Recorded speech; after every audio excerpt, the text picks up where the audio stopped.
Boa noite. Boa noite. Primeiro, não se impressione muito com o currículo, não. Porque o currículo é tempo, né? A gente vai vivendo e vai fazendo coisa. E quando mais tempo passa, você vai acrescentando lá no Lattes essas coisas que você faz. Então, se vocês começarem agora a colocar no Lattes aquilo que vocês fazem, quando vocês tiverem de idade, o currículo vai ser muito forte isso. Então, não é mérito. Currículo. Os conteúdos talvez dá um outro seja. Muito bem. Eu estou aqui com muita satisfação, muita alegria, com muita honra. Estava numa universidade, a primeira vez que eu venho na Unipep, e quero dizer que provavelmente, espero, vocês não me descartem, então posso vir outras vezes mais. É a primeira vez que eu venho e fico muito feliz de vir numa universidade e ver os estudantes interessados nos temas que eu trabalho. Que não são temas, em geral, muito, digamos, populares nos cursos de direito. Porque eles são carregados de uma crítica muito viva aos direitos. O tema que nós escolhemos foi direito dos povos e da natureza. Exatamente porque os povos da natureza estão fora do direito.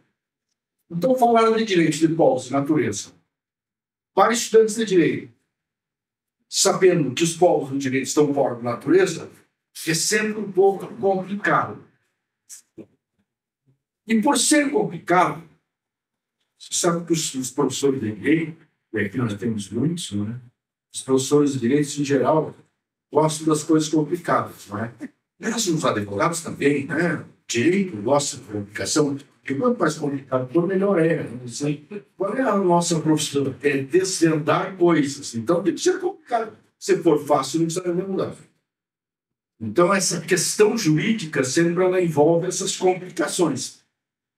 Pois bem, como nós estamos tratando de temas complicados, eu quero dizer para vocês que o melhor aqui é a gente fazer um diálogo. Porque se for um monólogo, eu vou dizer coisas que eu já sei e talvez vocês não queiram essas coisas, ou contestem essas coisas, ou dividam dessas coisas, ou não gostem, simplesmente.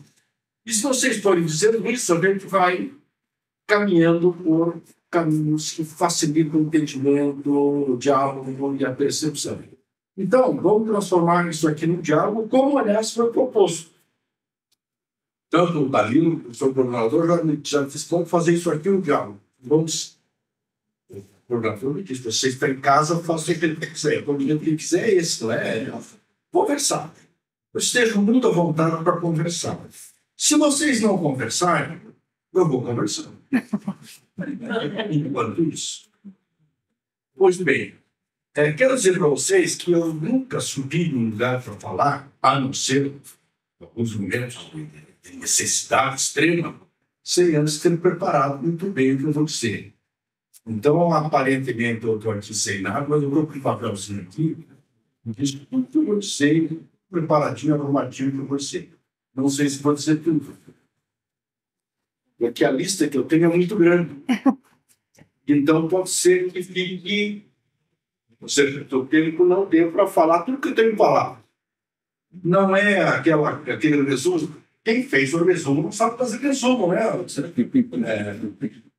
Resumo é resumo, né? Ele pega o resumo de 4 páginas, 6 páginas.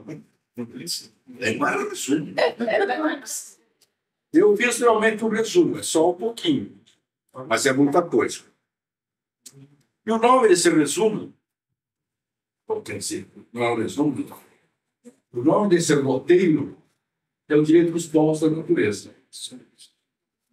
Sabem, uma vez, um grande xamã indígena, chamado Davi Copenau, Davi Copenau é um grande xamã yanomami.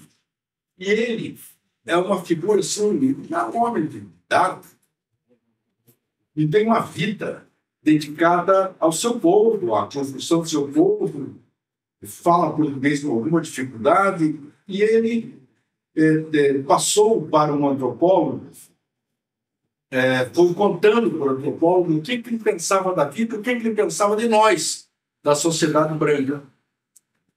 Isso se transformou num livro, que é um livro que hoje é muito famoso no mundo inteiro. É um livro que foi originalmente escrito em francês, porque o antropólogo era francês.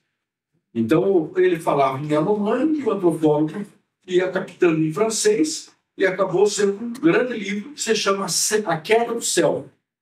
Se um dia vocês encontrarem esse livro pela frente, ele é grossão, não é um livrinho, não, é um tratadão. Se vocês um dia encontrarem e estiverem muito dispostos a entender o que é que um indígena, um xamã, pensa da nossa sociedade, eu dei uma olhada no livro. Vale a pena. Vale muito a pena. A gente se surpreende com isso. Mas a história não é do livro e sim dele. Davi, uma vez, em um congresso que eu organizava aqui na PUC, que é um congresso bianual que eu faço em direito socioambiental, em que sempre trago uma liderança indígena, ou quilombola. O ano passado, este ano, em maio, nós fizemos uma edição, e quem abriu o congresso foi uma autoridade cigana. Ele é sempre alguém de algum povo, porque é direito socioambiental, então vem de algum povo. E nesse ano, há muitos anos atrás, veio o Davi. E o Davi veio para cá, fez a palestra, ele sempre brilhante, porque sempre muito crítico, muito simples, muito perspicaz, embora fale mal português, porque ele não é muito fluente, mas ele acaba se expressando. E o Davi, no outro dia, de manhã, não tinha o que fazer, algum estudante pegou e eu disse, olha, vai lá e cuidar do Davi. E o Davi pegou, ele perguntou para o Davi, o que você quer fazer? O Davi disse assim, Curitiba tem zoológico? Falou, isso tem. Me leva lá. Ele mora no meio da selva. Ele é um habitante da selva, sai e volta. Ele mora, a casa dele, a terra dele na selva. Ele mora na Amazônia, do poder humano para os poderes da Venezuela. E o aluno, o que quer fazer? O Davi pediu, né? Ele levou o Davi no zoológico. E ele passou no zoológico, passou a manhã inteira no zoológico. E o meu aluno me contou depois que ele parava, ficava olhando a onça, conversava com a onça e tal. Quando ele volta, depois, ele me encontrou, ele perguntou, por que os brancos prendem os bichos? Mas tirou isso daí. Não, eu quero saber o seguinte, por que os brancos fazem zoológico? Por que os brancos vão prender os bichos lá na jaula? Não, essa admira. Os professores, eu disse, não, aqui é o seguinte, zoológico, entrei com a teoria do zoológico. Logo se tem a lei do zoológico e tal, né? Jurista vai pegar o que a lei diz. A lei diz que zoológico serve para a preservação do reino animal e tal, e tal, e tal. E o Davi ficou me olhando. E o Davi me disse assim, não é nada disso não, mas não é nada disso. Não é nada disso. A lei diz que é, né? Como é que não é são bonitos, brancos, bichos? Por que não? Os brancos põem os bichos na jaula para ficarem vivos. Daí pode matar todos os outros que estão soltos. Aquilo para mim foi um choque tão grande. Sinceramente, eu nunca tinha imaginado isso. E o pior de tudo é que era. A nossa sociedade destrói a natureza, mas preserva umas espécies para a gente ficar olhando como é que era. O Davi sacou isso de uma olhada. Pois bem, então, a partir de Davi Bopenauer, eu tive que a natureza foi enjaulada. A nossa sociedade enjaulou a natureza. A natureza existe dentro de jaulas. e excluiu a natureza da sociedade, porque ela fica isolada dentro de uma jaula. Mas o pior, que depois eu fiquei pensando, não são só os entes da natureza, as onças e as aves. As culturas também foram enjauladas, colocadas dentro de jaulas e preservadas em um lugar determinado para que você veja como é que é. Pois bem, a partir disso, dessa historinha, que é verdadeira, não é uma história inventada para enganar aluno, que às vezes a pessoa inventa história para enganar aluno também, não inventa muito. Essa não é, essa é uma história verdadeira, real, aconteceu isso, Davi estava aqui, disse isso, e me deixou chocado com isso. A partir dessa história que é verdadeira, eu vou fazer uma reflexão a respeito do nosso direito. Do nosso direito construído com a modernidade. Esse direito nós aprendemos nas escolas, e aprendemos com afinco, em detalhe. E por que a gente estuda esse direito com afinco, em detalhe? Porque esse direito acaba sendo a estrutura, refletindo a estrutura da sociedade. É como é a sociedade. A sociedade é como o direito mostra ou quer que ela seja. Todos os seus defeitos e todas as suas virtudes. Então eu gostaria de começar essa conversa, deixando eu daqui para trás, e fazer uma reflexão agora sobre a construção desse direito. Por que esse direito ficou assim? A primeira coisa que a gente tem que levar em conta é que esse direito que nós aprendemos na escola, esse direito que está nos códigos, esse direito que se resume às normas e às leis, esse direito é um direito que nasce na Europa e promove um longo processo colonial da América e da África, principalmente. Portanto, ele já começa com um pecado original.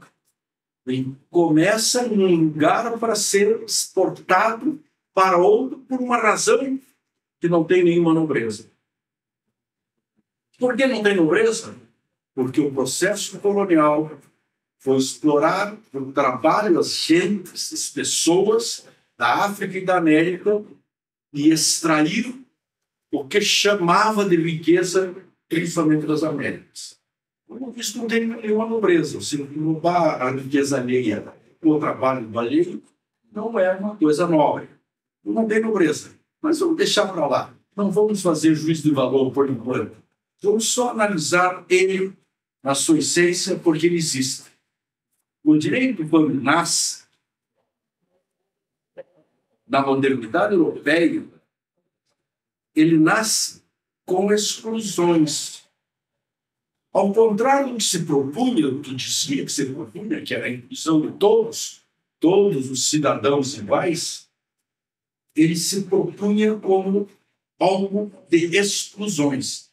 E algumas exclusões são fantásticas, outras são, tem que estudar um pouco mais para analisar. Algumas são aparentes, fantásticas, claras. E a primeira delas é a natureza. A sociedade humana não reconhece a natureza como interna. A natureza está fora da sociedade humana. E essa é uma construção política pura. Repare, o ser humano é um sujeito de direito e a natureza, transformada pelo trabalho humano, é um objeto do direito. Fora disso, nós já tínhamos citado o direito romano, né? Então, o professor Sujito já tinha aparecido em nossas conversas. Fora disso, é res nullius. É coisa de ninguém. De ninguém quer dizer de nenhuma gente. A natureza só existe para a sociedade se servir de recurso suficiente para ser transformada em mercadoria. Isso não é jurídico, isso é econômico. Jurídico é a natureza só integra a sociedade humana como objeto do direito de propriedade. O direito de propriedade é aquele que pode ter ou não ter, manter ou não manter, fazer ou desfazer, induzir ou destruir. Esse é o direito de propriedade, a qual a natureza está submetida ao ser humano. Pois bem, então a primeira exclusão óbvia, clara, é a natureza. Agora, quando? É difícil pôr data para as coisas, né? É muito difícil. Pessoalmente, eu acho que a data da coisa está no começo ou no meio do século XVI. Mas eu só acho, a minha convicção não é muito forte, não. Sabe por que não é muito forte? Porque eu acho que quando disseram isso, isso já era. Quando os teóricos da modernidade, eu vou citar o principal deles, John Locke, provavelmente vocês já se encontraram com John Locke, porque um estudante de direito é bom que saiba quem é John Locke. Se não sabe quem é John Locke, não sabe não o comecinho da história. Pois bem, não saber inteiro, mas saber que existe. John Locke, quando disse isso, já era isso. Ou seja, a sociedade europeia em construção no século XVI já era assim. E John Locke apenas mostrou como era. Então, o chamado contrato social, John Locke, e é um contrato social que exclui a natureza, o contrato social de John Locke já foi escrito quando já estava excluído. E de lá para cá,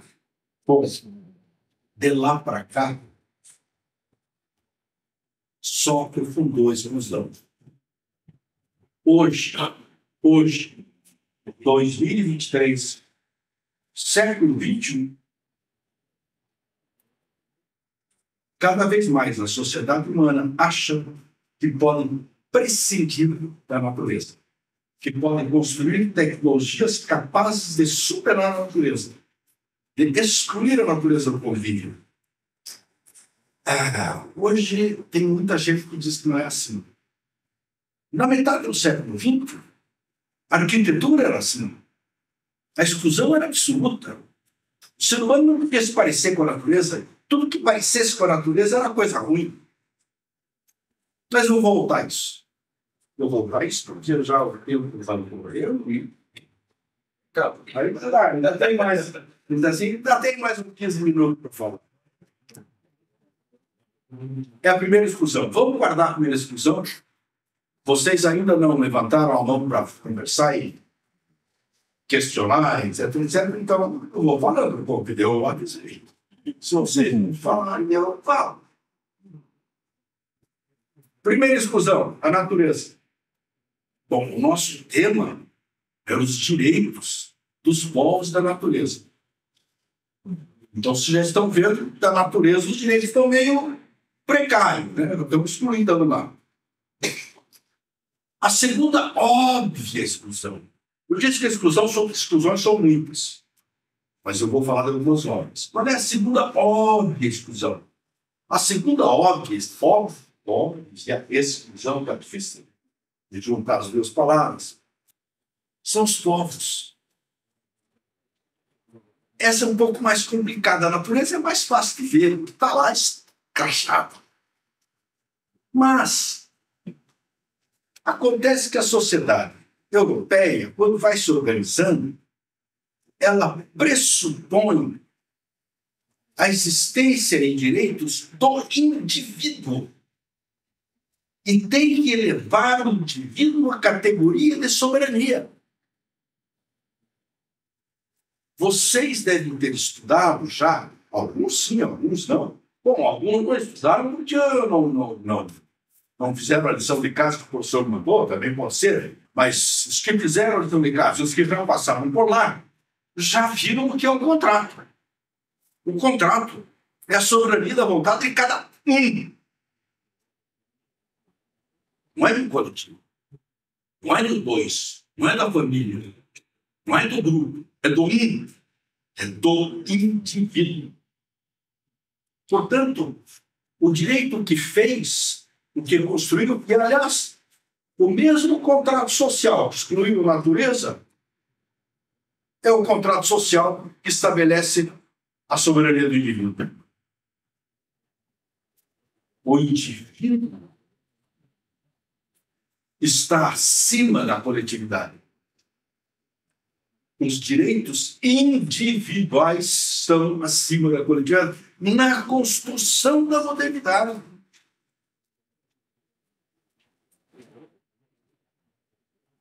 Está claro isso? Está escrachado isso. Mas a sociedade não é assim. A sociedade humana não é feita de indivíduos. Ao contrário, é feita de coletivos. A começar da própria família. Mas muito além da família, que é reduzida a indivíduos, afinal, estão os grupos humanos, estão as crenças, as religiões, os saberes, os amores. O ser humano ama. E quem ama deixou de ser indivíduo, passa a ser coletivo, porque passa a importar a vida do outro. E se importa o outro, já não lhe importa só o seu direito. Não vou fazer filosofia. Não é minha argumentar, daí a posição, não fizer filosofia aqui. Não vou fazer.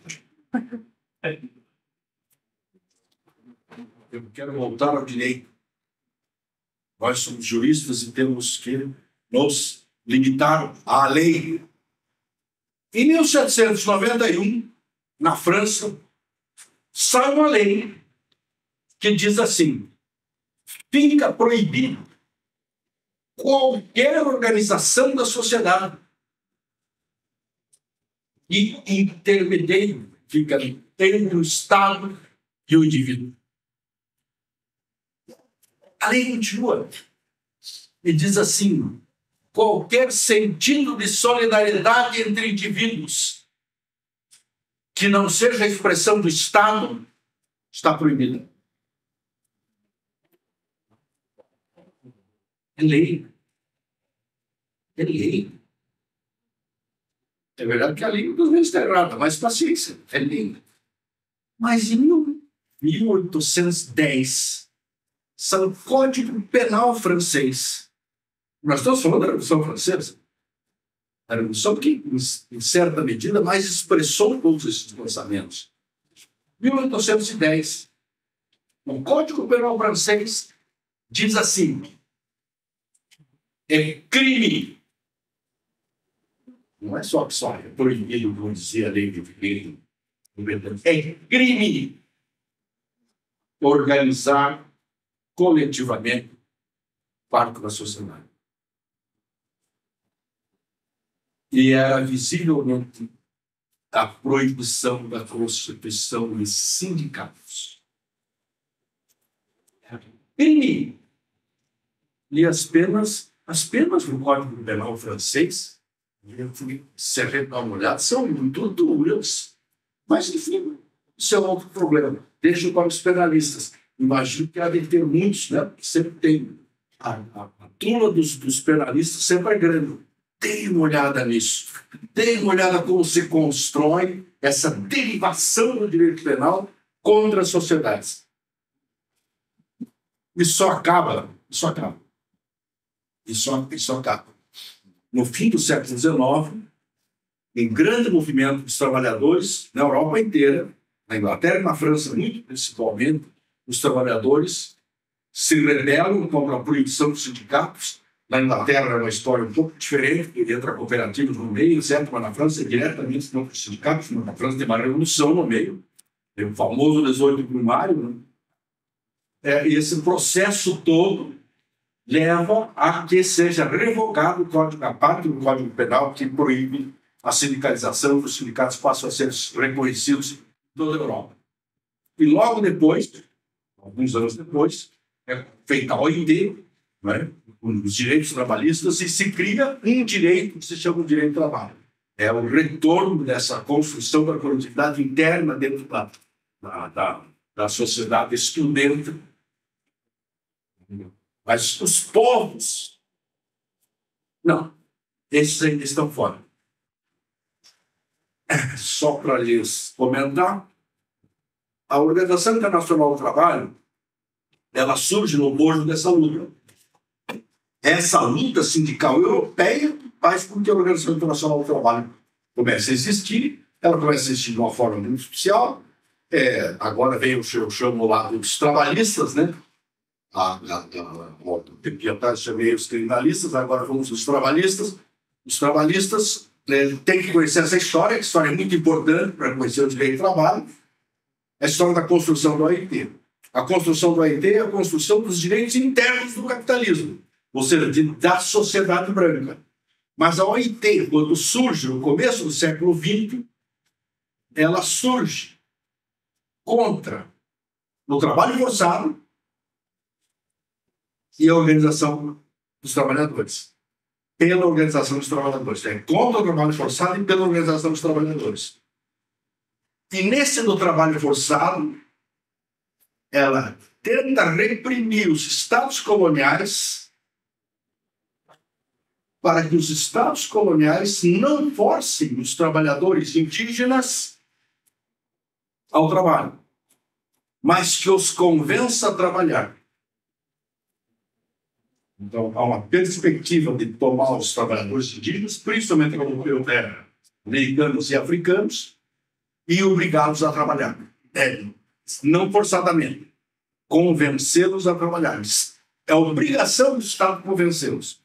Essa é a primeira medida da OIT no começo do século XX.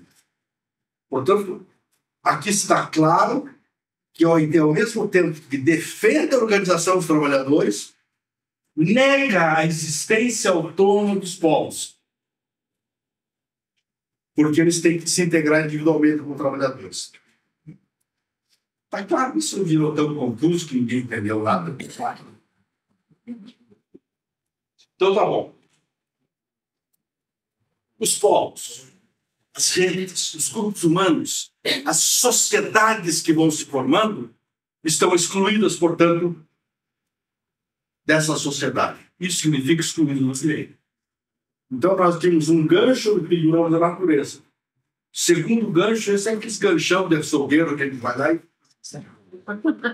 põe a perna do boi lá pendurada para poder caminhar. O primeiro era a natureza. O segundo são as sociedades, as organizações da sociedade. E que eu particularmente chamo de povos. Mas não precisa chamar de povos. Pode chamar do nome que quiser. Povo, comunidade, grupo, cheio. Não importa o nome. O que tem é que entender o que é isso. Essa coisa que junta culturalmente.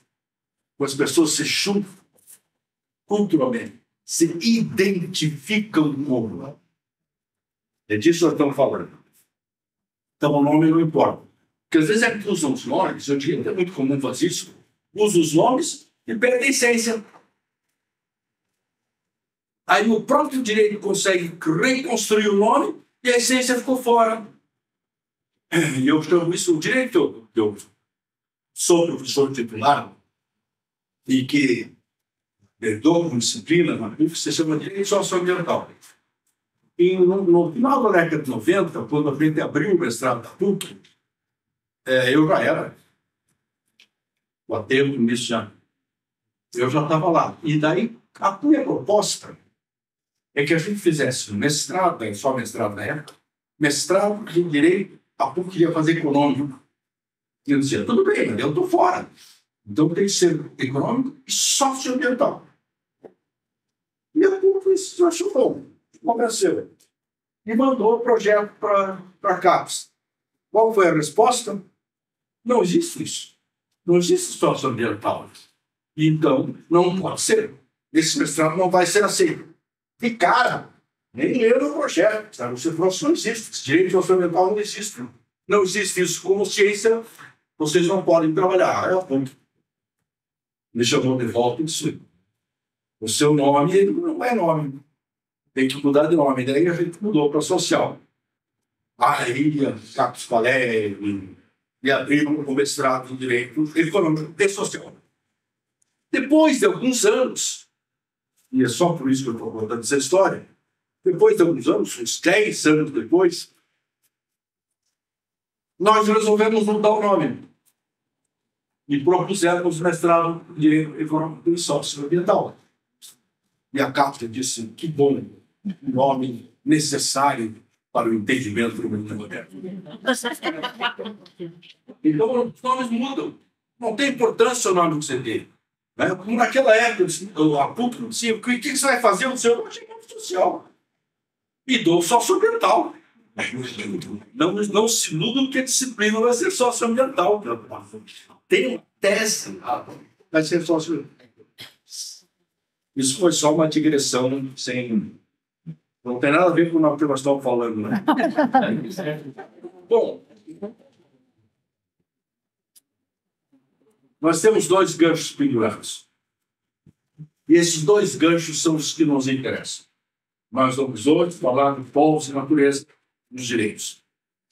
Essa breve introdução que eu fiz, muito rápido, é só para introduzir essas 2 coisas. Mas eu não consigo falar para vocês continuar se eu não disser mais, colocar mais um gancho.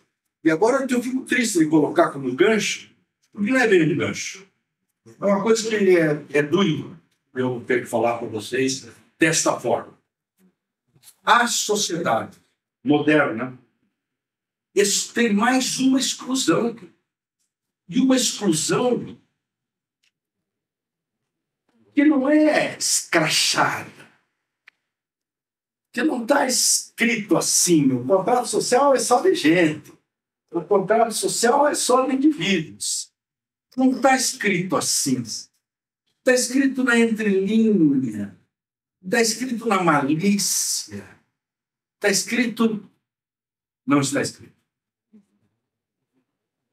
A exclusão que a sociedade, e eu acho que a exclusão mais profunda de todas, é a exclusão das mulheres. As mulheres são excluídas da sociedade.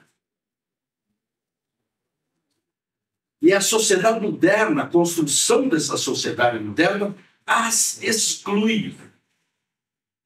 Por isso que eu fico, assim, um pouco de mal-estar de dizer: eu penduro os povos num gancho, penduro a natureza num gancho, mas não penduro as mulheres.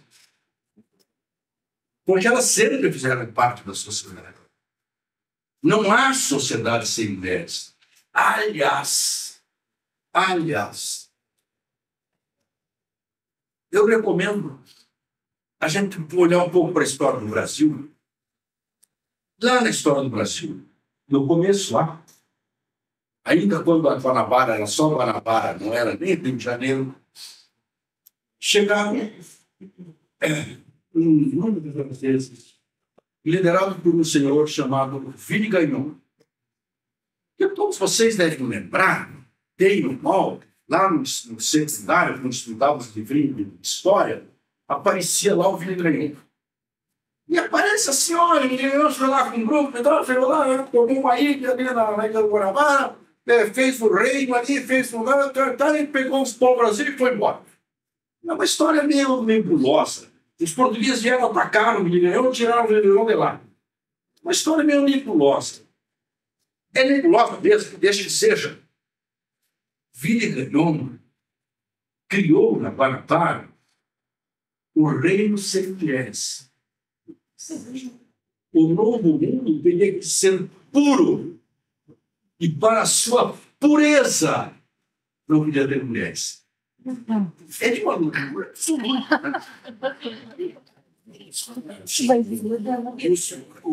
Os membros do reino que vieram da França, todos trabalhadores, marinheiros, não podiam ter mulheres. Não podiam trazer suas mulheres, nem adquirir mulheres indígenas.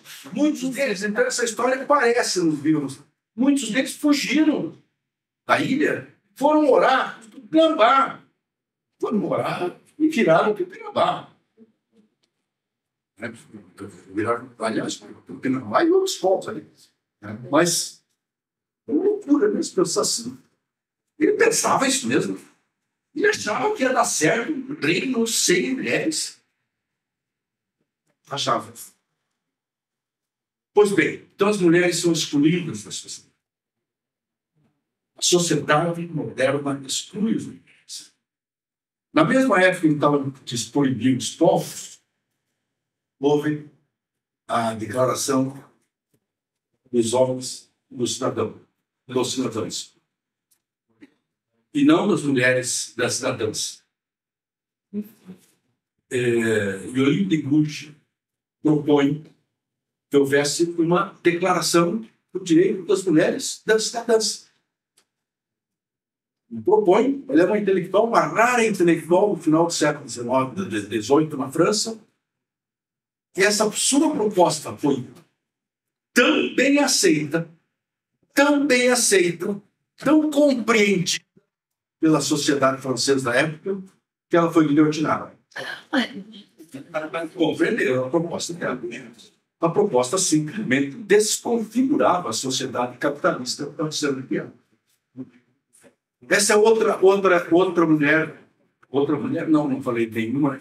Então, essa é a primeira, mas esse é outro caso que vale a pena a gente dar uma olhada no início da nossa conversa, embora seja uma questão de direito mais geral, porque são os direitos humanos, não o nascimento dos direitos humanos. Eu falei em direito do trabalho, em direito penal, não é? Então, aqueles que se dedicam mais aos direitos humanos têm que dar uma olhadinha no começo da Declaração dos Direitos do Homem e do Cidadão francês e dessa relação com as mulheres. Pois bem, não vou falar de mulheres. Vou emitir aqui todo o meu respeito, mas não vou falar. Não é meu tema hoje falar das mulheres. Mesmo porque não é minha... se eu fosse para falar das mulheres, dos direitos das mulheres, eu ia pedir para ter companhia e falar. Eu tenho algumas alunas que já fizeram bons trabalhos sobre esse direito, essa ausência de direito, né? Então, provavelmente eu as chamaria para estar aqui presente. Muito bem. Vamos voltar aos povos e à natureza.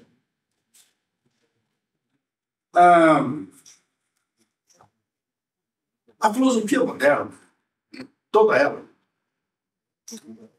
quase toda ela, tem uma preocupação, e que isso reflete muito no direito, isso parte do direito, vai do direito, todos os ramos do direito percebem isso, tem uma preocupação o indivíduo e o humano. Aquelas duas coisas penduradas estão fora. E, portanto, você não encontra na construção das categorias modernas importantes para o direito, o contrato, obviamente, mas principalmente na categoria sujeito do direito, a perspectiva, se não da perspectiva do sujeito contra o objeto. Eu disse contra é feio. Então, não é contra. Do sujeito e o objeto. Não está muito bem. Do sujeito e seu objeto. Aí vem a nossa. Então, toda a construção jurídica, filosófica, da filosofia, é uma construção da teoria do sujeito. Portanto, quando você pergunta, alguém tem direito? A pergunta é, esse alguém é sujeito do direito? Esse alguém tem a titularidade do direito? Isso é uma coisa muito clara no século XIX. É muito clara. E é muito clara, em grande medida, no século XX. E aqui, já que eu falei de trabalhistas e penalistas, entram os civilistas. Para o direito civil, é isso que está posto. Por que eu digo que é isso que está posto? Porque qualquer direito que se atenha que não seja nesse sentido, ele é meio direito. Vamos ver. No final do século XX, a sociedade remou, a saúde humana como um todo. Remou, andou, foi para frente, foi para trás. Enriqueceu. Ficou poderosíssimo. E olhou para o lado e viu muita gente passando fome. Então, na relação dos direitos humanos, você disse assim, está faltando um direito na lista. Os seres humanos, o indivíduo, tem direito à saúde, à educação, todos aqueles direitos sociais que a gente está ali na Constituição. Mas está faltando um direito na lista. Qual é o direito? O direito de se alimentar. O direito à alimentação. Direito à alimentação. Direito à alimentação. Mas a alimentação não tem nenhum direito. A alimentação é uma necessidade absoluta da vida. Se você não se alimenta, você morre. Precisa ser considerado como direito? Vamos, então, entender o que é direito? Vamos entender o que nós estamos falando por direito? E o que estamos falando por direitos humanos? Reflitam sobre isso. Tenham uma pensadinha nisso. Como é que resolve o direito à alimentação? O direito à moradia, você não, o Estado que construiu a casa. O direito à saúde, o Estado que faça um posto de saúde. O direito à educação, o Estado que faça a escola. E o direito à alimentação, o Estado vai fazer restaurante? É disso que nós estamos falando? Essa é a questão? Pois bem, então esses direitos que eu estou falando, chamei genericamente de direitos humanos, eles trombam nos direitos do Código Civil, muito especialmente nos direitos de propriedade. Por que eles trombam? Reparem lá, se eu digo que todos têm direito à alimentação, as pessoas têm direito a ver o restaurante comer, e o dono do restaurante não precisa cobrar, não pode cobrar.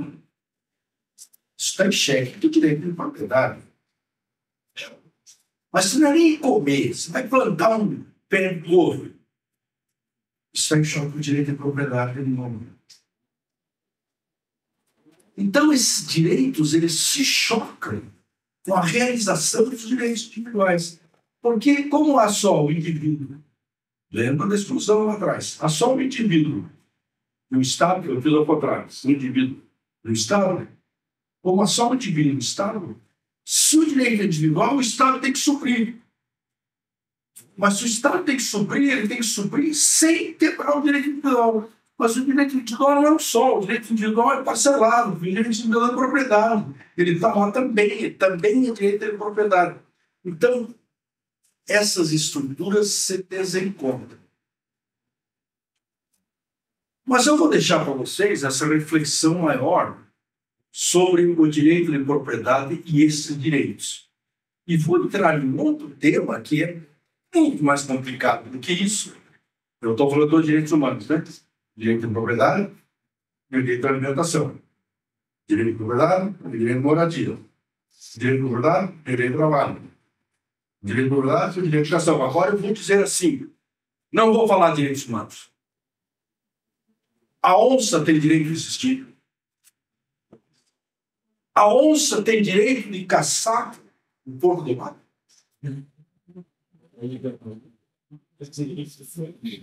Sim. Aí nós perguntado assim para os juristas, se eu perguntar para o Davi, ele vai olhar isso. Claro que tem. Então, como é que vai? Aliás, A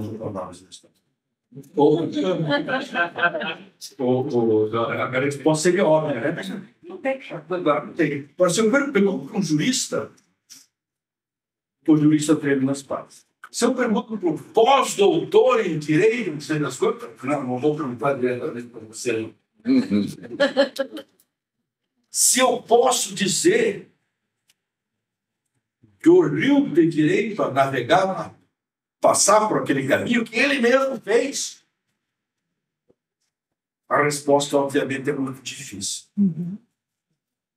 Hoje, século XX, 2023, você vai encontrar algumas pessoas que dizem assim, não tem direito, já tem uma decisão judicial. O rio Atrato, na Colômbia, foi reconhecido por sujeito de direito. A montanha, não sei de onde, o gorila, não sei do que, foi reconhecido por sujeito de direito. É verdade, é verdade. Mas é muito bom. Porque isso não muda. O que nós temos que discutir é a essência do sujeito de direito. Porque se o rio for sujeito de direito não é o que o direito moderno diz que é direito, que é sujeito. Essa é a questão. Porque é outra coisa. Nós estamos falando de outras coisas. Claro que a onça tem direito de caçar. Mas se eu disser que ele é sujeito de direito à caça, eu estou pensando em outro conceito de sujeito de direito. Portanto, estou mudando o conceito de direito. O conceito de sujeito de direito. Pois bem, então, quando nós falamos da natureza, nós temos muita dificuldade, dentro do sistema jurídico, de reconhecer um sujeito de direito que não seja humano. É muita dificuldade. Mas também vou deixar de lado isso. Agora vou colocar em um ganchinho menor essa ideia do sujeito de direito não humano. E o não humano pode ser a onça, pode ser o rio, pode ser a montanha, pode ser o pinheiro e o encantado.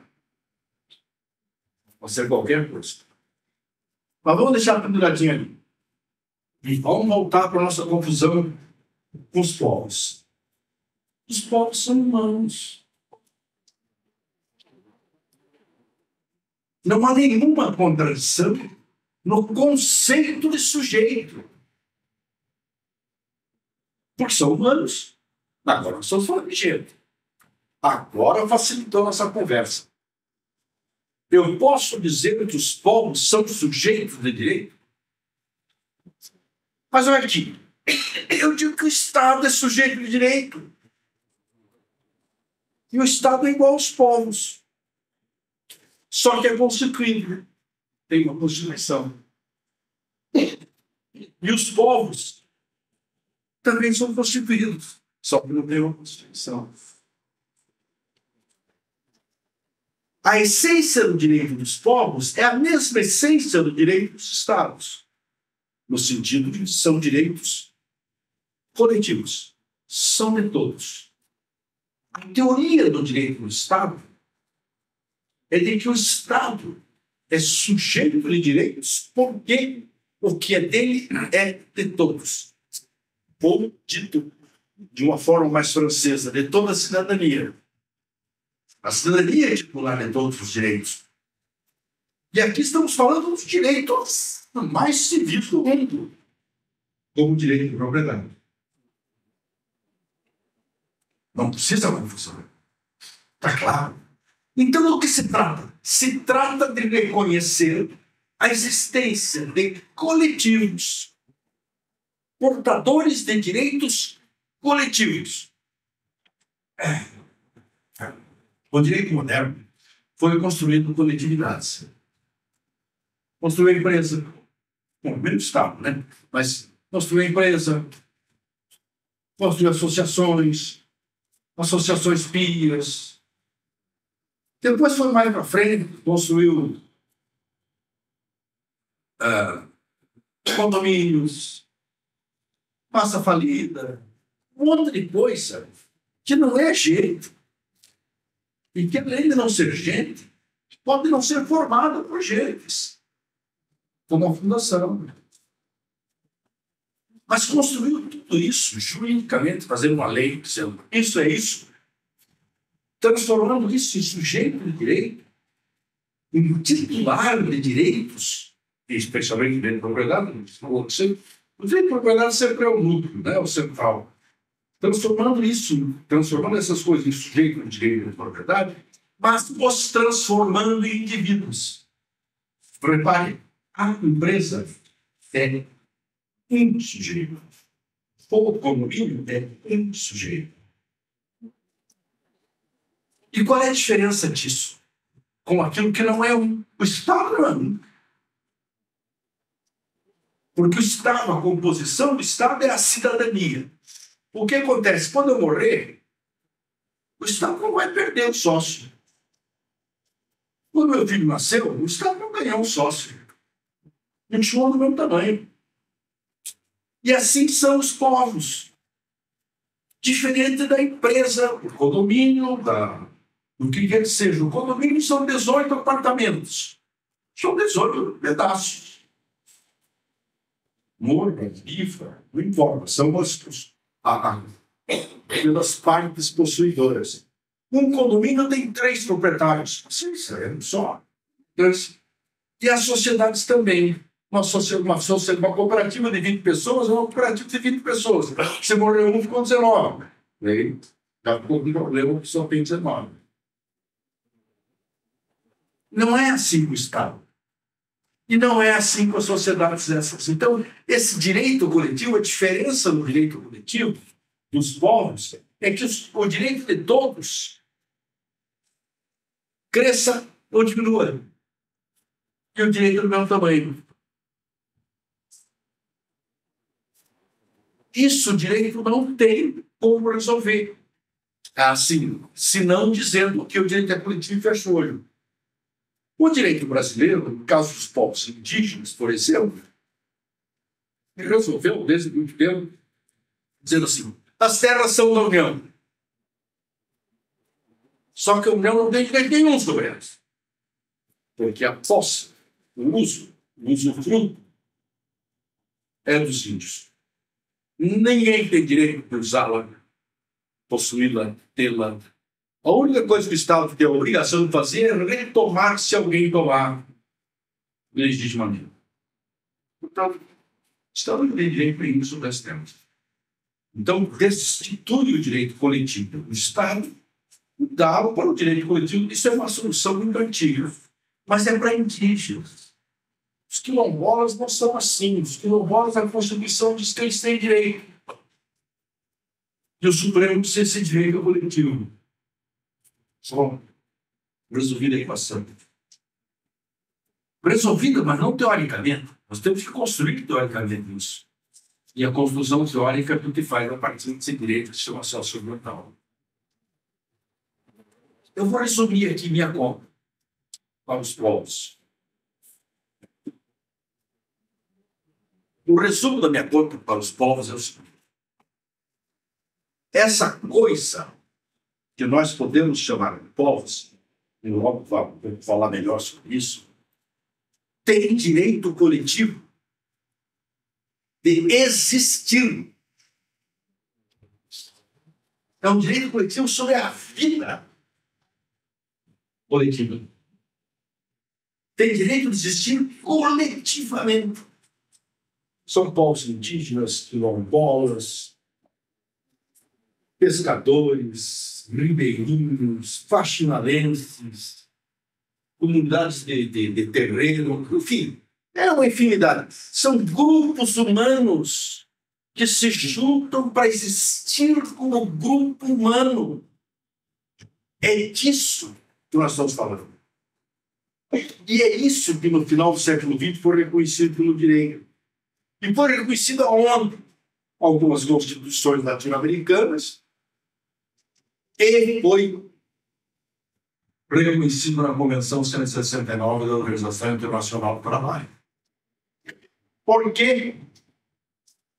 Aqui eu vou ter que fazer um parênteses. Vocês lembram que eu falei que a Organização Internacional do Trabalho, no começo do século XX, dizia que os Estados tinham a obrigação de botar os indígenas para trabalhar? Pois bem, no final do século XX, os indígenas se rebelaram contra a OIT e disseram: não, quem são vocês para dizer isso? E a OIT teve que voltar atrás e fazer uma convenção. Essa convenção saiu em 1989. Portanto, desde o final do século XX. Voltar atrás e dizer assim: realmente não pode a OIT dizer que o Estado tem obrigação. O Estado tem obrigação de reconhecer a existência dos povos.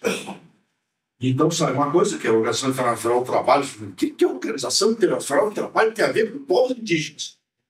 Povos tribais. Não, é que ela tinha se metido não devia antes e teve que ser recompensar, reajustar no final do século. Mas está lá a lei. Agora é lei. E nós, do direito, então, ficamos faceiro, estamos com a vida resolvida, né? Está na lei. Agora virou direito, eu posso até fazer um curso especial sobre direito da OIT sem ser jurista trabalhista. Não preciso nem saber de direito do trabalho e fico falando OIT e falando de nossos OIT. Está na lei. Bom, então, vou redizer. O direito que os povos têm é direito de existir. Ele corresponde ao indivíduo ao direito à vida. Simples assim. O povo Yanomami do povo Davi chamando tem direito de existir como povo Yanomami. E é muito complicado o povo Yanomami. É muito complicado. Porque eles falam várias línguas, vários clãs internos. Eu não sei como é que funciona, por exemplo, eles se entendem. Mas se entendem. E tem direito de existir assim. Entenda eu ou não entenda. Pois bem, então os povos têm direito à existência. Mas para existir, existem condições. Assim como eu digo, para viver tem direito à alimentação, eu digo, para um povo existir, ele tem direito a um lugar onde promove a sua vida. Em povo Yanomami, sem o território, que é um belo território, o Yanomami é um território muito satisfatório, embora esteja muito invadido também, né? Vocês sabem, mas aquela invasão são um pedaço. Olha, não é tão grande assim uma invasão, que agora está sendo recuperada, né? Que é a invasão dos garimpeiros. Vocês devem lembrar essa história do Yanomami, histórias da Yanomami, quando pensa em Yanomami, sempre pensa nessa rica dos garimpeiros. Mas o território dos Yanomamis, que é o povo vivo, eu acho que são 30 mil pessoas, mas posso estar errado, pode ser mais, não existiria se não tivesse território. Porque eles precisam, para existir, eles precisam do território. Com suas várias línguas, suas clãs, suas disputas internas, suas confusões organizativas, suas faltas de hierarquia, precisam. Tem que ser lá. Não dá para trazer eles aqui para os Campos Gerais. Dizem, bom, vocês vivem aí no Campos Gerais, tem uns 3 alqueires, vocês podem plantar soja aí, vivem bem. Não vai dar. Não dá certo. Porque já não é mais aluno. Então, a primeira coisa é o direito à existência. E o direito à existência deduz-se no direito à existência o direito ao território. O direito à existência, o direito ao território, significa um território suficientemente grande e ambientalmente adequado para a sua vida. Portanto, nós estamos falando de um território E os próprios seres humanos dizem palavras. E os próprios seres humanos têm que ser quem são. Portanto, nós temos aí um direito ao auto-reconhecimento. Portanto, a autoconstituição, são eles que se constituem. O direito coletivo é autoconstituído. São as regras internas da organização social do povo. E não as que nós achamos que tem que ser a organização social do povo. O nome disso, traduzido por um direito mais solene, é a autodeterminação. Pois bem, para que isso seja exercido, olha, um tempo atrás eu dava uma disciplina, tomava direito, só isso, na graduação. E eu, ao primeiro, eu gostava de dizer para os alunos, em geral, no da graduação, e aqui boa parte de vocês são, né? No da graduação tem que explicar isso primeiro. Olha, o que eu vou dizer está na lei. Não é invencionice. Eu não estou inventando. Porque senão, assim, o cara vem aí dizer um monte de troço que não está nem na lei. Por quê? Porque não sabe qual é a lei. É difícil pôr na lei. Então, nas minhas aulas da graduação, eu sempre botava assim, o nome das leis, o número das leis, né? Botava o número da lei, o artigo ali e tal. Então, eu não estou fazendo isso agora, porque muito que vocês acreditam em mim. Não sei se é verdade, mas, no caso, né? Eu estou acreditando, vocês acreditam. Então, não estou fazendo isso, mas tudo que eu estou dizendo é lei. É lei do sistema jurídico brasileiro. Também é do colombiano, do haitiano, do mexicano. Não é do Suriname, por exemplo. Mas no Suriname, a Corte Interamericana de Direitos Humanos diz que o Suriname, embora não tenha lei, tem que aplicar a lei, porque esses povos deles também têm direito. Então, é lei escritinha lá direitinho. Número, artigo, tudo, e reconhecido pelas cortes. Pela Suprema Corte Brasileira, né? E também pela Corte Interamericana de Direitos Humanos. Bom, se tem direito a existir, tem direito ao território, tem direito a manter o território segundo seus costumes e tradições, ou segundo a sua organização social. Para fazer isso, nós, do lado de cá, o Estado, as corporações, o sistema econômico, as nossas necessidades de luz, calor, frio e outras necessidades desse tipo, precisamos, muitas vezes, fazer coisas que afetam esses territórios, afetam esses direitos.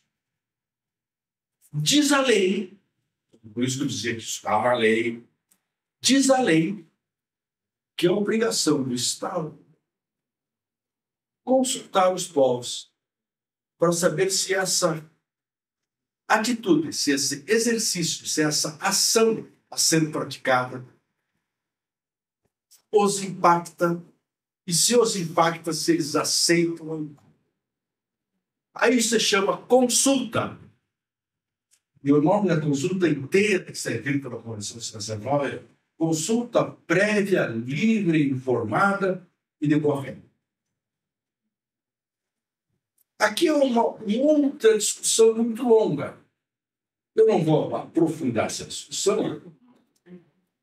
Estou com medo do meu tempo aqui, porque daqui a pouco eu vou embora. Eu vou ficar sozinho falando. Eu e o Danilo aqui, né? Mas eu continuo falando para ele, pode sair daqui, você pode o carro, ele fica aí eu vou falando. Então, vamos lá. Aquele gancho, aquele segundo gancho que eu tirei, que era o gancho dos povos, cujo nome era qualquer um, Isso é comunidade, grupo, cheio de julho, qualquer nome que você citar, tem direitos. A partir do finalzinho do século XX. Portanto, é muito recente. Bom, recente para mim, para vocês, finalzinho do século XX faz muito tempo. Mas para mim, não. O Danilo disse que eu comecei a trabalhar em defesa de povos indígenas na década de 80. Não tinha nada disso que estou falando. Aí era luta na coragem, na força mesmo, não tinha lei. Então, é muito recente para mim. E para os povos também. Pode crer que para os povos também. Qual é o direito? O direito é de existir, estar em um território e ser consultado cada vez que qualquer coisa impacte seus direitos. Eu vou resumir isso o direito. E dizer, esse direito não é respeitado. Então, está na lei, não é respeitado, vamos aos tribunais, não discutimos tribunais, etc, etc. Aí já é o encargo de nós, advogados. Nossa função é essa. Bom, agora, eu quero lhes dizer daquela outra carnada que eu pendurei lá, que é a natureza. Eu lhes disse que esse direito coletivo é um direito que é muito difícil de ser integrado no sistema jurídico, direito coletivo dos povos. É muito difícil de ser integrado no sistema jurídico. Mas dá para compreender. É só ter uma vontade. E os juristas brasileiros que estão sentados no Supremo Tribunal Federal começam a compreender. Mais ou menos, não é muito também assim, muita coisa, mas começam a compreender. Então você tem decisões, como a última decisão do marco temporal, se você pega os 11 votos, nós temos alguns votos que compreenderam. Alguns votos que não passaram nem perto. 2, pelo menos. E alguns que compreenderam, mas ficaram no meio do caminho e ficaram em dúvida. E o voto fica capenga. Muito mais do que tínhamos antes. Portanto, o sistema os pensadores do direito já começam a compreender isso. E um jurista como eu, por exemplo, já não é mais um louco desvairado, está falando de coisas absurdas. Isso é que tem. Às vezes, uma outra coisa que não é absurda. Então, o direito coletivo dos povos pode ser entendido dentro do direito. É difícil, mas pode. Porque é um direito. E as categorias jurídicas continuam existindo. O sujeito do direito, o objeto do direito. Agora, nessa segunda discussão que eu lhes falar agora, isso já é mais complicado, que é o dos direitos da natureza. Porque aí nós conseguimos entender o direito, nós conseguimos entender muito mais, mas o direito, o sistema consegue a fazer certas aproximações. Então, ele é capaz de fazer certas proteções. E, em vez de dizer a onça tem direito, diz a onça será protegida. Por nós. Nós somos protetores. Então, tudo que nós chamamos de direitos dos animais, o que chamam de direitos dos animais, não é mais nada menos do que direitos de proteção. Por quê? Porque nós temos aqui um problema que é muito sério para o direito.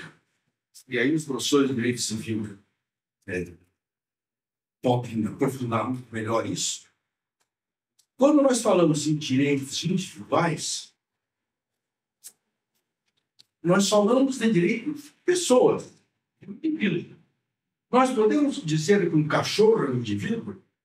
Até podemos, só querer. Mas se esse indivíduo não é conhecido dentro de uma sociedade, passa a ser mais difícil. Então, se eu digo assim, todos os cachorros passam a ser reconhecidos como indivíduos. E, portanto, têm direito à herança. Isso é possível? Quer extraordinariamente direito? Não. É só como esse filho que apareceu lá, não é? Mas se eu falo de onça, aí você não, espera aí, onça não, onça não é de ninguém, você vai lá, o que tem com isso?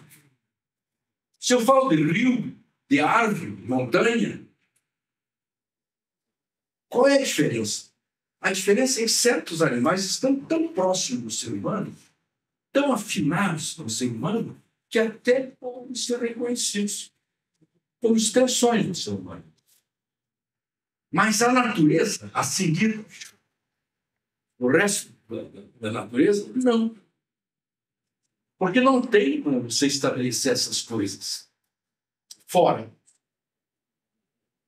Então, essas categorias que nós temos, as categorias jurídicas que nós temos como sujeito do direito, não é, por exemplo, sujeito à herança, é quase impossível segurar lá. Não tem como. Só pena você perder a dimensão do lado de cá. Segundo. Então, uma primeira coisa que se tem feito é transformar a natureza em objetos de proteção. Tudo bem. A idade. É proibido cortar pinheiro. Araucária.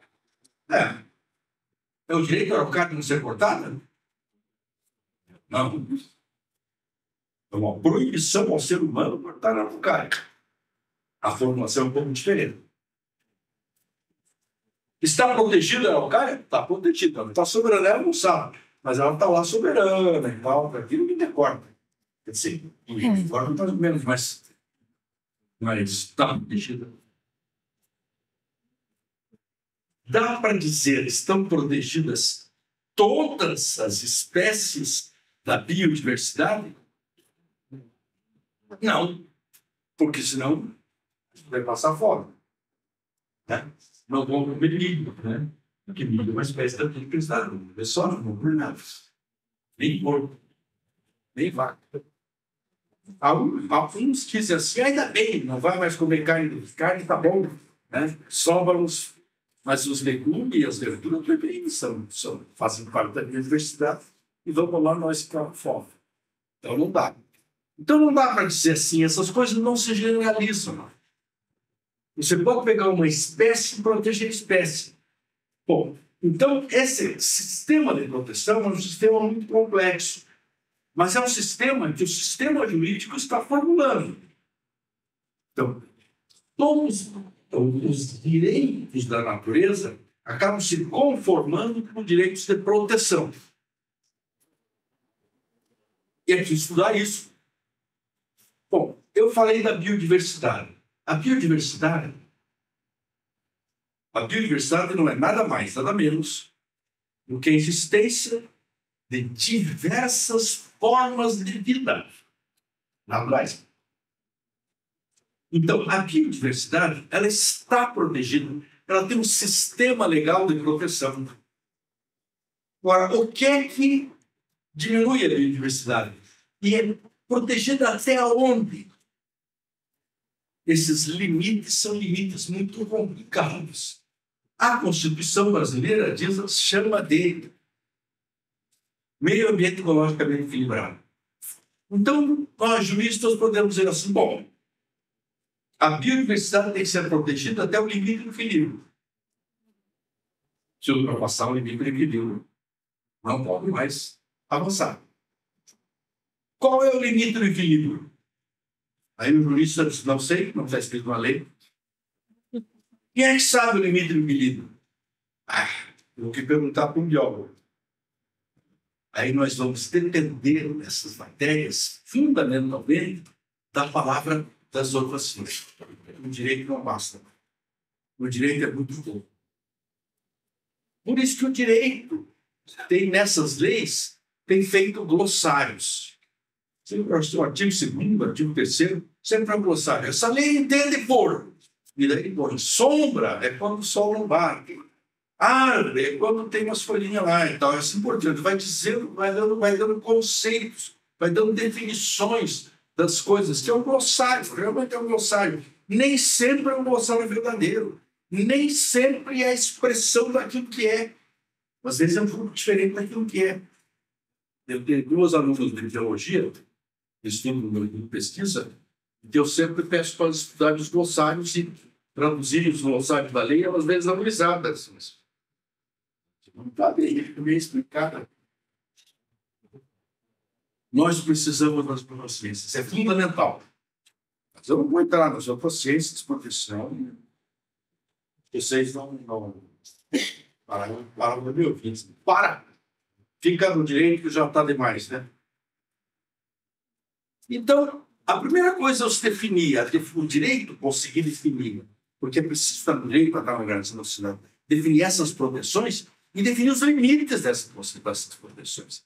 São muitos. Eu não vou entrar nos detalhes aqui, obviamente, porque senão eu teria que fazer um curso de direito ambiental. Né? Dá 5 minutos, não vou fazer isso. Proteção é uma coisa. A outra coisa é positiva? É positivo. É suficiente? Não, nem um pouco. Mas é positivo. A segunda coisa, além das proteções, é a transformação. Isso é a moda. A transformação da natureza em mercadoria. Lembra que eu disse para vocês lá no começo que a natureza entrava na sociedade humana quando, mediada pelo trabalho humano, se transformava em mercadoria? Pois então, uma das coisas que se pensa em que os tratados internacionais têm é transformar fenômenos da natureza em mercadoria. Por exemplo, a capacidade das florestas de sequestrar carbono. A poluição é feita por carbono, se você sequestra carbono, você diminui a poluição. Então, você transforma essa capacidade que tem a natureza viva de sugar carbono em mercadoria, em toneladas de mercadoria. E essas toneladas de mercadoria são negociadas. É uma mercadoria inventada. Nós estamos inventando uma mercadoria. A sociedade inventa mercadoria muitas vezes. Eu poderia dizer um monte de mercadorias que são inventadas. Uma das mercadorias inventadas, por exemplo, dinheiro. Dinheiro é uma mercadoria inventada.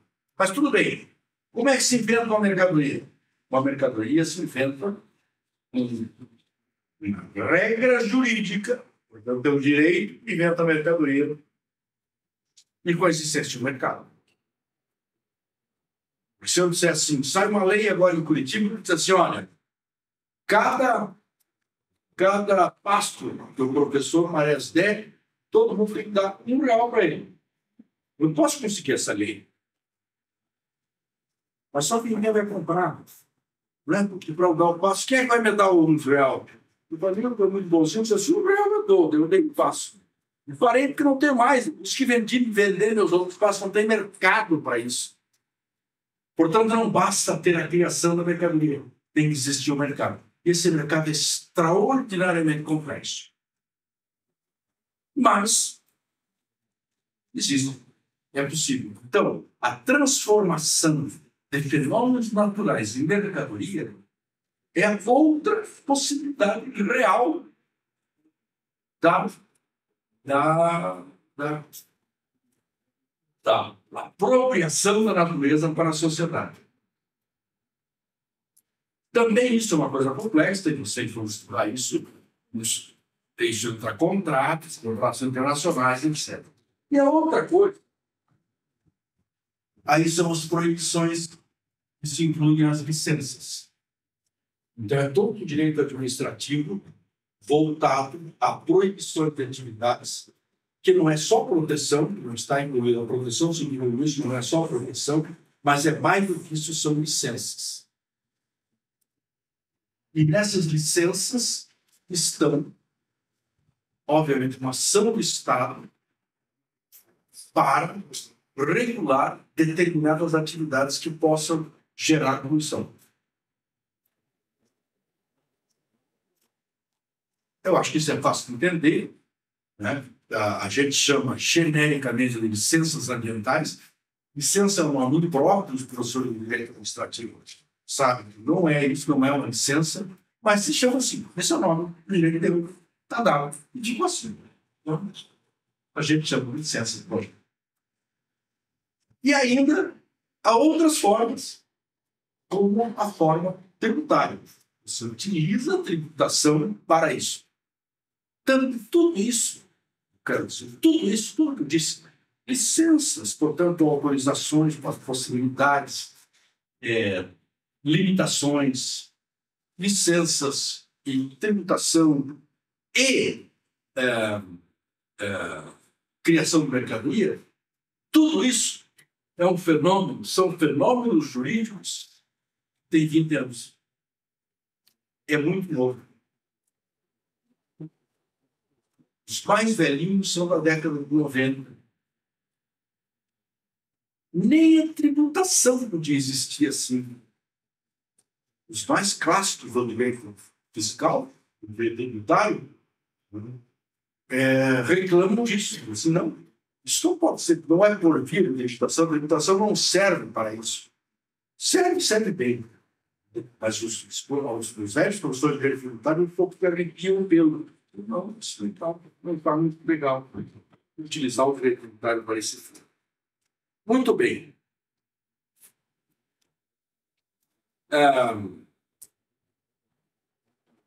Você não perguntaram nada, né?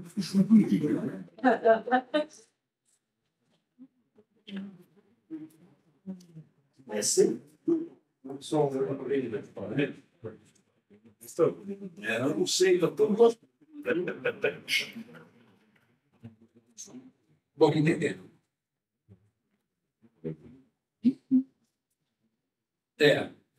O Danilo disse que podia falar até as 10h30. 10h20, não era 10h30. 10 minutos antes de falar. Então eu vou ter que. Agora não tem mais nada para falar. Eu vou começar tudo de novo. Muito bem. Aí também não. Tem reclamor que eu vou conversar atrás. Aí também não, aí é demais, né? Muito bem. Então veja o seguinte. Eu dizia para vocês que todas essas coisas, e hoje eu digo isso, reparem, eu sou professor desde 91, 89. Mais da metade não era assim, né? Aí eu já era professor. Então, quando eu comecei a dar aula de direito ambiental, foi a primeira universidade do Brasil que teve direito ambiental, assim, a gente faz umas coisas meio loucas assim. E eu ia dar aula e era difícil dar aula, porque as pessoas não acreditavam.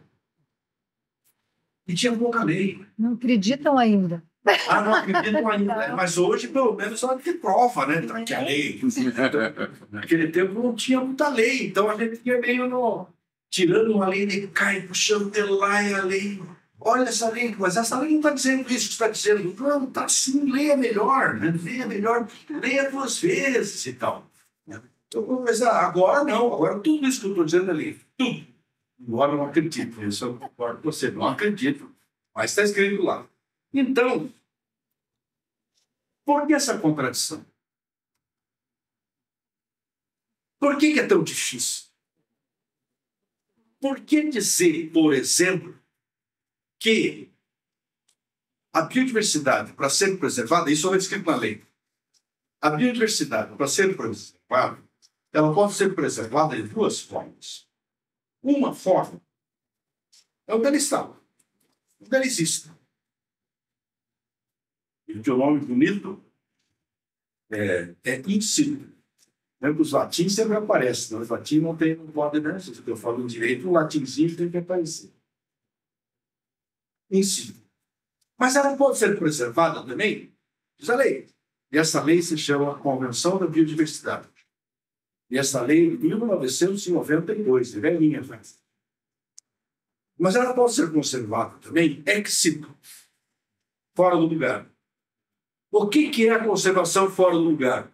A conservação fora do lugar é a jaula. É a jaula do Davi. Você conserva as onças no zoológico. Então você tem onça, vai ter onça pro resto da vida. Nós temos um casal, o casal dá um filho, e aí nós vamos, o filho junta com o zoológico do Pará e dá mais um filho. Então você vai conservando a biodiversidade enjaulada. E vale também para a natureza não animal, para as plantas. Você bota as plantinhas em pequenas jaulas e elas vão se reproduzindo. Então, essa conservação ex situ conserva a biodiversidade, mantém a biodiversidade. Mas, como nem todo mundo é burro, tem gente mais perto do mundo, os que fizeram a convenção da biodiversidade disseram lá, atenção, a proteção ex situ é precária e é fundamental a manutenção das espécies in situ. 1899. E para a preservação in situ, no lugar, é fundamental que as pessoas, as gentes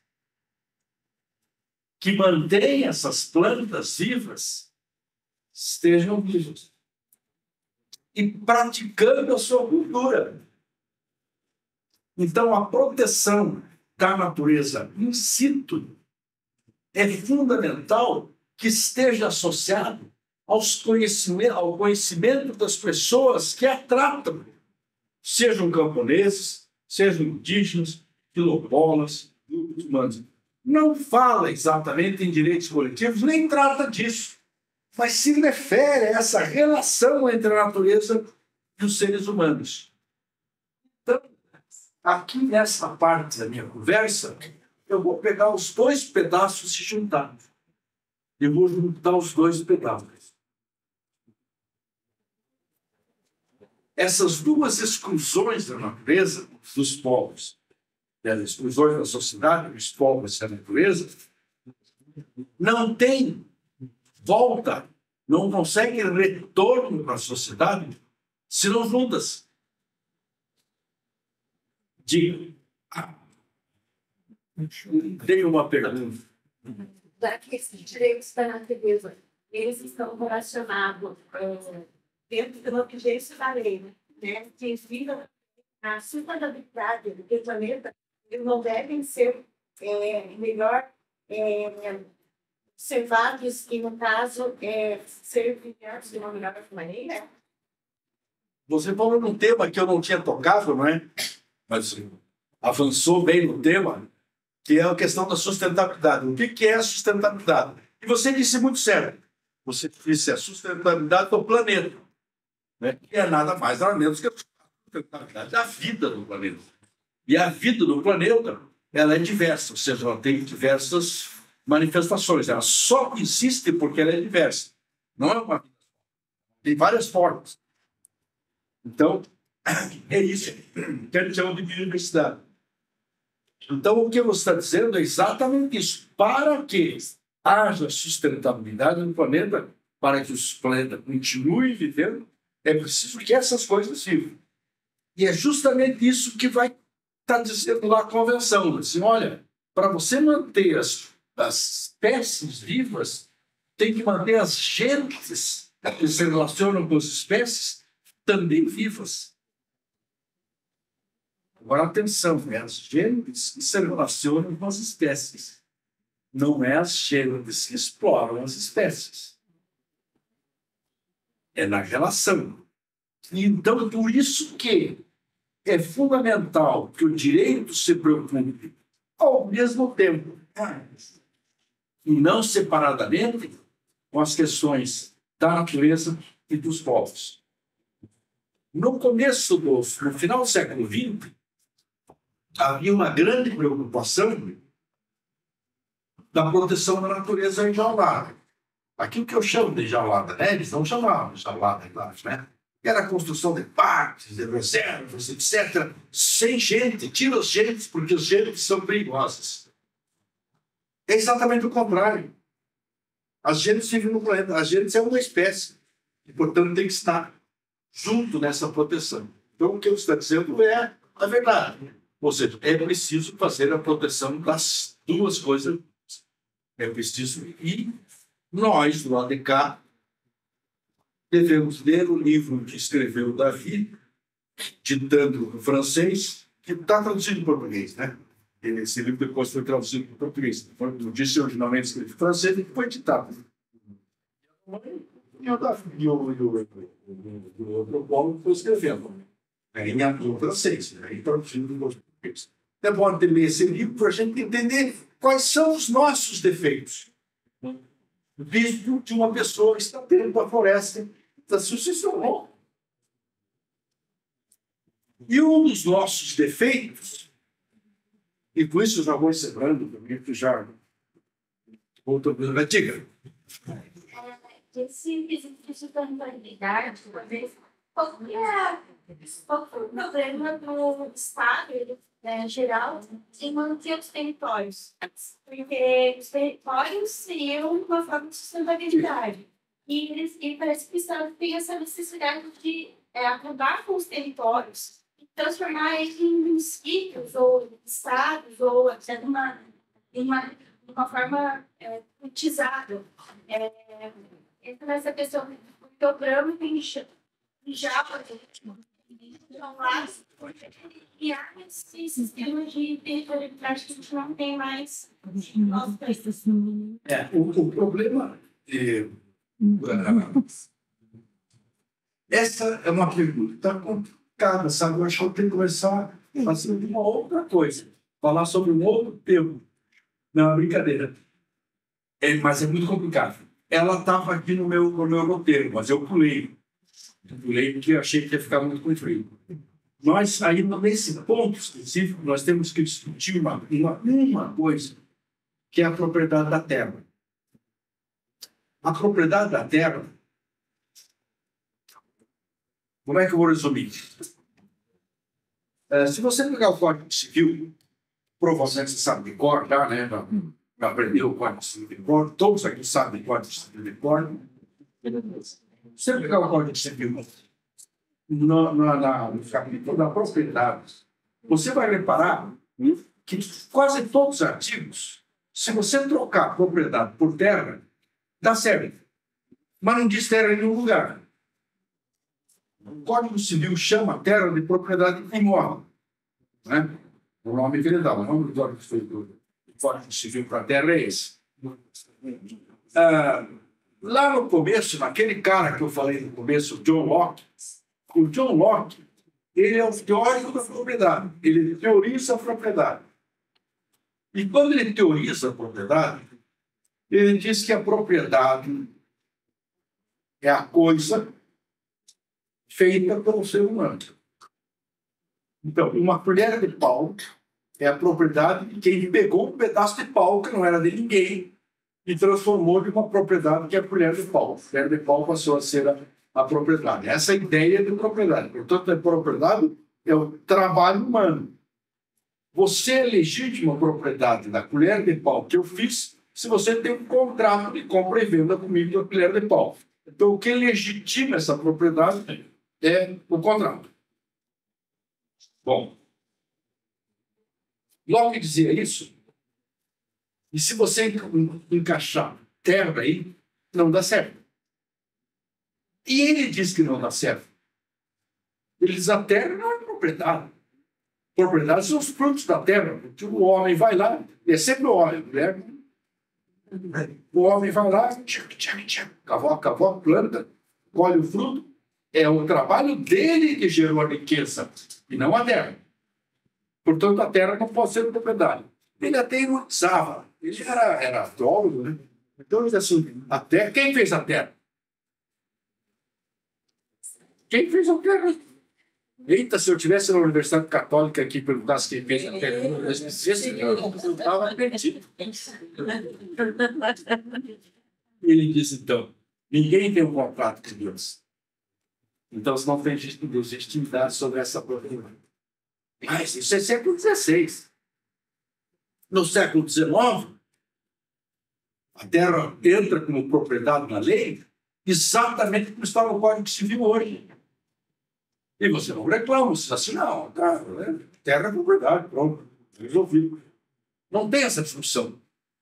Então, por isso que eu te digo, então a pergunta é muito profunda, porque ela remete a toda essa discussão sobre a terra e sobre a propriedade da terra. Então, o que é que aconteceu nesse processo colonial com a terra? A terra é um dos principais, eu diria, é o principal, a principal propriedade que tem como substrato da riqueza. E ao ela ser isso, e ela ficar nas mãos do Estado ou dos coletivos, ela está fora do mercado. O substrato de riqueza é a base do mercado. Então, ela está fora do mercado. Uma terra, seja de proteção ambiental, seja indígena, está fora do mercado. Ela não é negociável. Então, como o Estado opera para os interesses econômicos, os interesses econômicos de transformar a terra em propriedade. Não interessa de quem. Não interessa de quem. Pode ser o cara lá. Porque ela entra no mercado. Ela entra no mercado pelo mercado. Eu ia dizer, se você perguntar, que o último tema que eu ia tocar agora, e aí, de forma nada, eu não sei se eu deixei isso assim, mas o último tema que eu ia tocar é uma coisa que tem muito a ver com o que você perguntou, só que eu não ia falar de terra. Eu ia falar de riqueza. Eu ia pensar assim com vocês, fazer uma reflexão. O que é riqueza? Eu acho que ninguém tem dúvida. O que a gente chama de uma pessoa rica? Ou uma sociedade rica? Ou um Estado rico? O que é riqueza? Na nossa sociedade moderna, a riqueza é revelada pelo que se tem guardado, que serve para trocar por outras coisas no futuro. Volta ao Locke. Locke é muito esperto nisso, é bom que eu dar uma lida em Locke de vez em quando. Volta ao Locke. Locke diz assim, não diz que é riqueza, ele não pode conceito de riqueza assim tal qual. Ele diz assim, o que se acumula são bens trocáveis e perenes. E ele dá exemplo, ele não deixa barato, ele dá exemplo. O que são bens trocáveis e perenes? Ouro, prata e ouro. Ele cita essas três coisas, ouro, prata e ouro. Tamborins. Não é mais tanto, mas ouro e prata continuamos na guerra. Isso é riqueza, que se acumula. Por que isso é riqueza? Porque se você tem um punhado de ouro, você troca por tudo aquilo que você precisa. Se você não precisa, você guarda e tem mais. Então se acumula. Quanto mais se acumular, mais rico você é. Mas é verdade isso. Esse é o conceito da nossa sociedade. Uma vez, um povo chamado Rapa Nui, da Ilha da Páscoa, inventou um conceito de riqueza completamente diferente desse nosso. O conceito de riqueza desse povo era que seria mais rico. Não aquele que tivesse para trocar. Não precisava trocar, ninguém tem necessidade. Não, você precisa, se você tem um cofre assim, cheio de ouro, provavelmente você não precisa desse cofre de trocar por nada, você já tem todo o resto, né? Não está te faltando o feijão do dia a dia, né? Provavelmente. Pois bem, esse povo entendeu isso, era mais esperto que outros, e entendeu isso. O conceito de riqueza desse povo é que seria rico quem tivesse uma estátua de pedra imensa, 3 metros de altura, e era mais rico ainda se a estátua tivesse um chapéu de uma pedra de outra cor, muito grande. E quem tivesse 2 estátuas era duplamente rico, 3, triplamente assim por diante. Construir essas estátuas era uma dificuldade brutal, porque era uma ilha. Até hoje. A ilha não afundou. Acabou a vida, mas a ilha não afundou.